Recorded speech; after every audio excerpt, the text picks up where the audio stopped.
The first step is to give every woman 2,000 rupees a month in her bank account.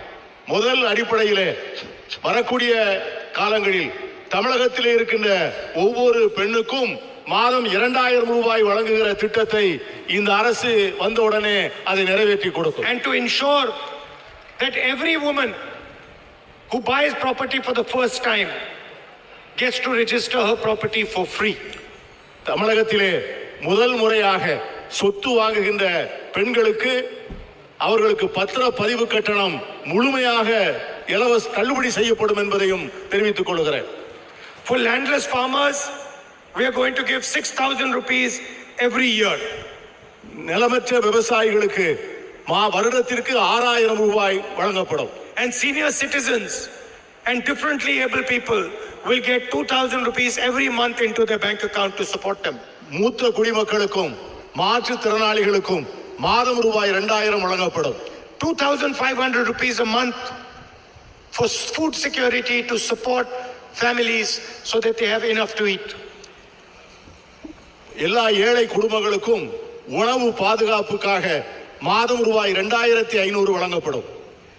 And we also guarantee that we will fill all government vacancies within 300 days. வரக்கூடிய நாட்களிலே அரசாங்க காலி பணியிடங்கள் அனைத்தையும் நாங்கள் முழுமையாக பூர்த்தி செய்து அத்தனை பணியிடங்களிலேயும் வேலை இல்லாதவர்களை பணியமர்த்துவோம் என்கிற உறுதியையும் நான் உங்களுக்கு சொல்லிக்கொள்ள ஆசைப்படுகிறேன். You know that I have a deep relationship with the people of this state. உங்கள் அனைவருக்கும் தெரியும், தமிழ்நாட்டிலே இருக்கின்ற மக்களுக்கும் எனக்கும் இருக்கின்ற உறவும் அன்பும் எவ்வளவு ஆழமானது என்பதை நீங்கள் ஒவ்வொருவரும் அறிவீர்கள்.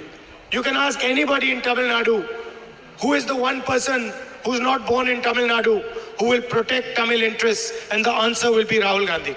தமிழ்நாட்டிலே இருக்கிற யாரை வேண்டுமானாலும் கேட்டு பாருங்கள், தமிழ்நாட்டிலே பிறக்காத ஒருவர் ஆனால் தமிழனின் உரிமைக்காக தமிழனுடைய சுயமரியாதைக்காக தன்னை முழுமையாக ஒரு போர் வீரனாக போராடக்கூடியவர் இந்த ராகுல் காந்தி தான் என்று தமிழ்நாட்டில் இருக்கின்ற ஒவ்வொருவரும் சொல்வார்கள். And this is a relationship that started long back.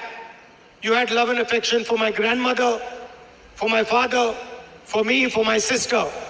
And this is a deeper relationship than a political relationship. இந்த உறவும் அன்பும் பிணைப்பும் இன்று நேற்று ஏற்பட்டதல்ல. அது எங்கள் அன்னை இந்திரா காந்தியினுடைய காலத்தில் ஏற்பட்டது.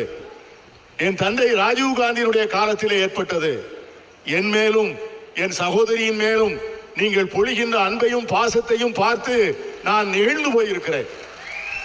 So you must know that no matter what happens, I am your soldier in Delhi, and I will protect the interest of Tamil people, protect the language, Tamil language, and ensure that you are always having full representation in the country.